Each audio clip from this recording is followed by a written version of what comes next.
Welcome to Pete and Hannah's Watch List. I'm your host, Pete Mitchell. I'm here with my great co-host, Hannah. Hello, people. Hannah, we're here today for What's Next, the show where we help you figure out what to watch next. On today's show, we're going to look at Idea of You. Yeah. We're also going to have a look at Boy Kills World. Ooh. And we're also going to finish off with Jerry Seinfeld's new movie, Unfrosted. Tasty. But before we begin, let us tell the viewers and the listeners what they should do. Pretty please leave a like and subscribe to the channel. Leave a comment down below. Any movies you're watching this week. Maybe movies you want us to review. Yeah, stuff like that. Hit the notification button and you'll get great content like this one, including we interrupt regular programming. Yeah. Where I looked at The Veil, which is a new show on Disney Plus in Australia and Hulu in the States. And we also looked at Sympathizer and Sugar. Mm-hmm. Sugar was weird. It was really weird. It got weird? Yeah, it got weird. He was in the bathroom and then he, spoil it, turned blue. It's weird. Like an alien. Like Veruca Salt. No, an alien. Yeah, blue, but... No, with scales. Oh. Yeah. That's good. Well, so watch the show and we'll talk about it. Let's get on today's show, and it's Idea of You, which stars Anne Hathaway. Nicholas Galtzine, and it is directed by Michael Showalter, who did Wet Hot American Summer. Oh. He was also Big Sick. Yeah. This is an Amazon Prime original. Yes. It is, MGM, of course. Yes. The elevator pitch. This is based on a book, a popular book. Harry Styles fan fiction. That was originally fan fiction. That was the inspiration, was Harry Styles, yes. Celine, a 40-year-old mum, goes to Coachella with her daughter and meets a famous singer of the famous band August Moon. The singer is Hayes Campbell? Hayes Campbell? Yeah. Hayes Campbell, he's like a 24-year-old. She's 40, and they spark up a romance. Yes. Look, I like this movie. I like this movie. It was sugary sweet, I really enjoyed it. I found it's like a sugar cookie. It's exactly what you've reached for. It's a little bit kind of dry in places, but really it's just that sugary sweet. You love it.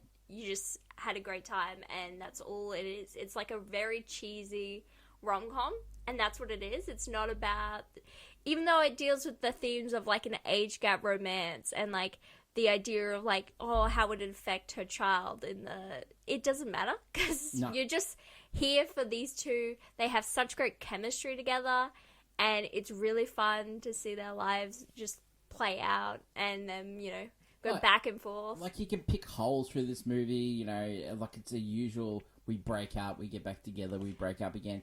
But I don't know, just sometimes you need some of these movies just to chill out in front of the TV. And yeah, and if you're thinking, a lot of people, because if they know the book ends a certain way. This does end differently to the book.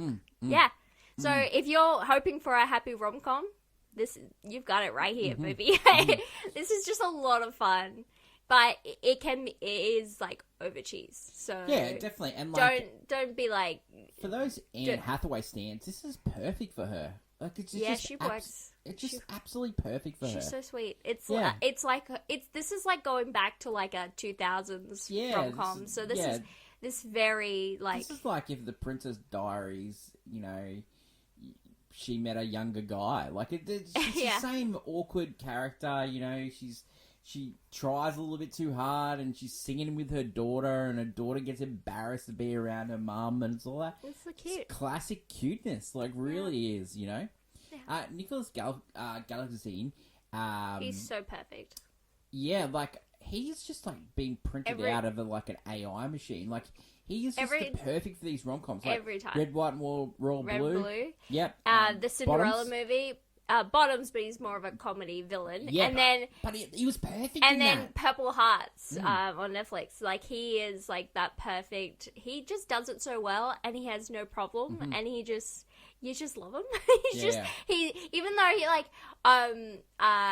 he I was watching this with our sister, and she was just commenting, I hate how what he's wearing. And I'm like, yeah, but he's so cute. Yeah. It fits the style. Yeah. That is exactly what a boy band guy would be wearing at this time. The only thing that didn't work for me was the goatee. Yeah, so so he does eventually grow facial hair, and I don't think he he can, and I'm like, please get rid of it. Like, I get it, you were trying to age him. Thank you. This movie was produced by Anne Hathaway as well. Yeah. And look, if Anne Hathaway's going to go down these, like, picking these books and making these movies, I'm all there for it. I'll be there for the next one as well. Yeah. I also just love the fact that this is, like, the sixth movie that's based off, like, some sort of fan fiction. There are, like, more fan fiction movies, but this is, like, a Harry Styles-esque fan fiction. Yeah, for sure. And they use, like, the Graham Norton sort of they try to do certain things, and it's just, like, I don't mind that. I, like, as someone who reads and loves that idea of fan fiction, people are just going to have to get used to it, because I think we're going to get a lot more of these. There is just a lot more, especially books at the moment, they're being turned, like, most of them being turned into movies. Would you recommend people to watch this movie? 100%. If you got the rom-com itch, like, you were, like, all over Anyone But You, this is definitely in your wheelhouse. You're going to just be like, oh, so sweet. Yeah, I would love to see this in the movies. Rating for this movie? I think it's a golf cart. I think it's solid. Yeah. Well, you want to bump it down because it is. No, I was gonna go up.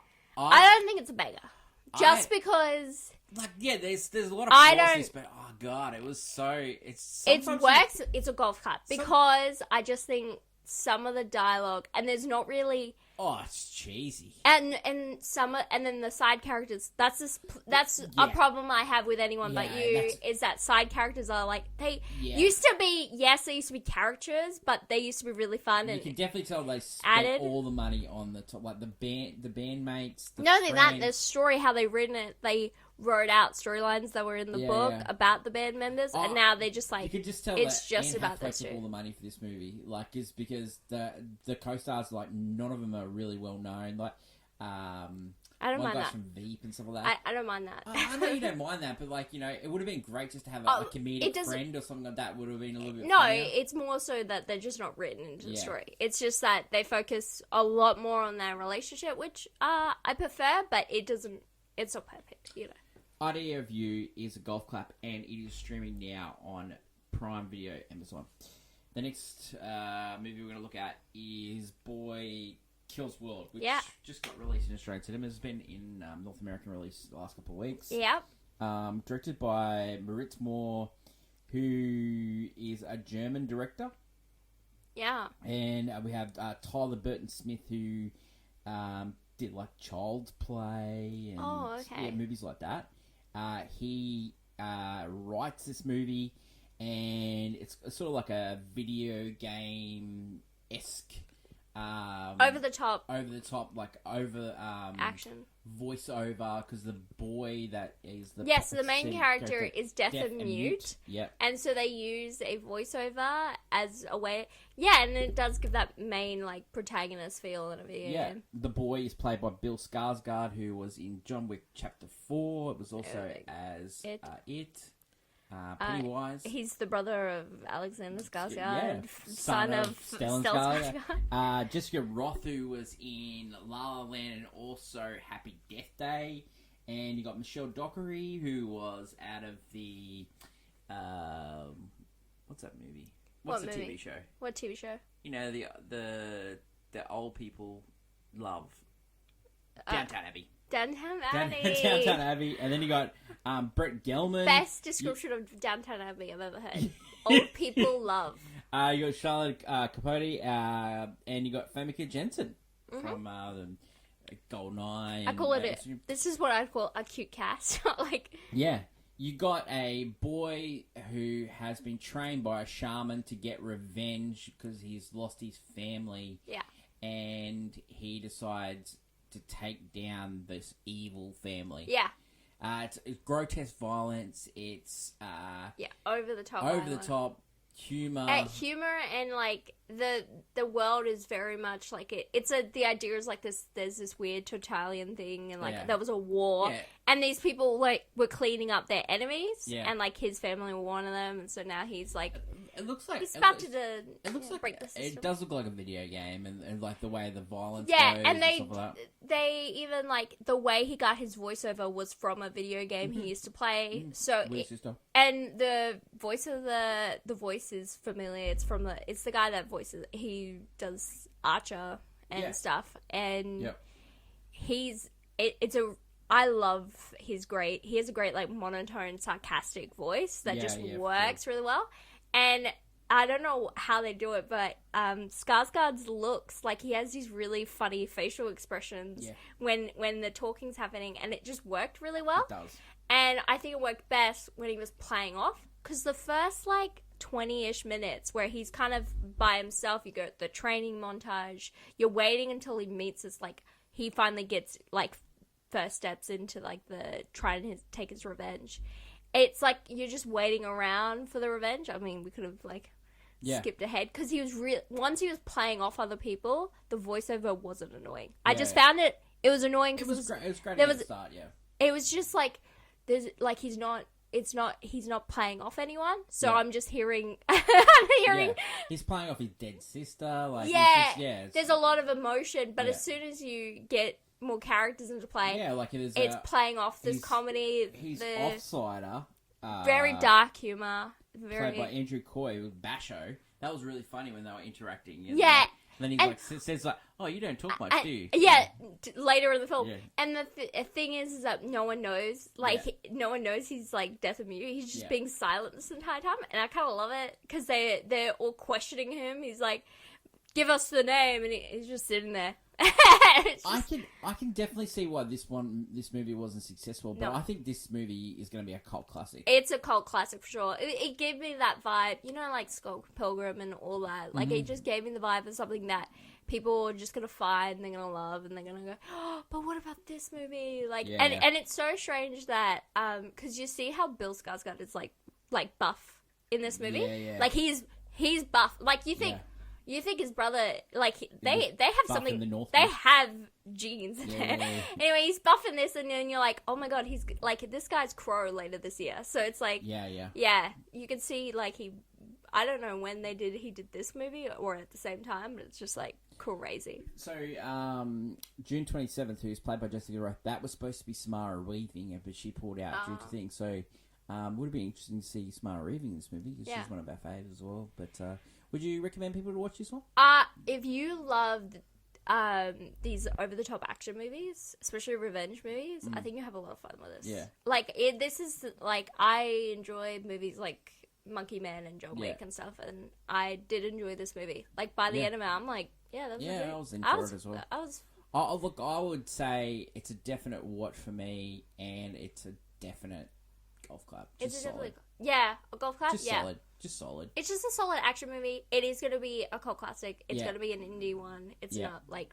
And it's not for everyone. No. Like, some people will watch this movie and be like 20 minutes in and like walk out. Like, it's but if you stick with it... it's got a good payoff, I reckon. Yeah, I think, I enjoy how it ends. Yeah. It's just solid. So, it's a fun time.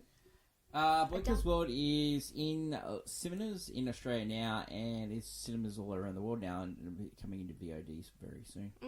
The next movie we're going to talk about is Unfrosted, which is Jerry Seinfeld's directorial debut, which is on Netflix right now. Written by Jerry Seinfeld, stars Jerry Seinfeld, stars Amy Schumer, Jim Gaffigan, Melissa McCarthy, who's who? Bill Burr is in this movie as well. James Marsden as Jack LaLanne. Hannah. Yes. Hugh Grant. Tony the Tiger. Yeah. A Shakespearean actor who plays... How this movie comes about. It is set in Michigan in the 1960s between two rival companies, the Post-its cereal company and Kellogg's cereal company. Yeah. And they're creating a new breakfast meal, the Pop-Tarts. Pop-Tart. But they're not called Pop-Tarts because they don't have the name yet. Yeah. And You know, there's famous cameos in this movie. There's a Mad Men cameo. Yeah. John Hamm and he turns up in this movie. Yeah. John Slattery turns up in this movie.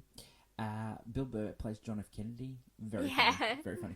This movie is for lovers of Seinfeld. It is Seinfeld's humor.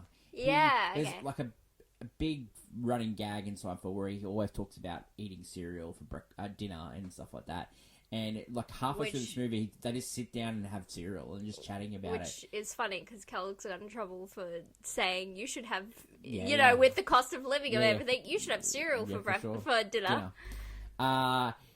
It is a sort of like a mockumentary. Yeah, sort of like a mockumentary because it's taking off like saying that the race for the Pop-Tart was for just like the space race. And so Melissa McCarthy was like a space, working for NASA, and he pulls her out of NASA.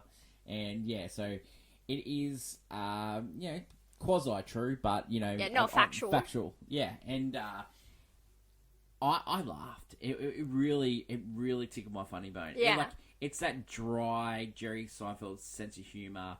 There's definitely like, QAnon sort of references here, January 6 references. Yeah. Like Tony the Tiger leads a rebellion of mascots, cereal mascots. Yeah, including Snap, Crackle, and Pop. They get up to some mischief, and the big head thing with the horns that there was in January 6th. Yeah. That's Tiger does that. What he's wearing. Yeah, it's so good. It's so good. Like he's. Hugh Grant's probably one of the stars of this movie. What he delivers is very, very funny. Well, he's probably because we list like it's mostly comedy actors, but you have Hugh Grant who is seen as more of a British, more I wouldn't say straight laced, but like more serious, I guess. And so he probably gives a different tone. Very good. Other good characters in this one. Christian Slater plays a milkman, and there's a milkman mafia. I love because they're creating a breakfast meal that doesn't use milk. Mm-hmm.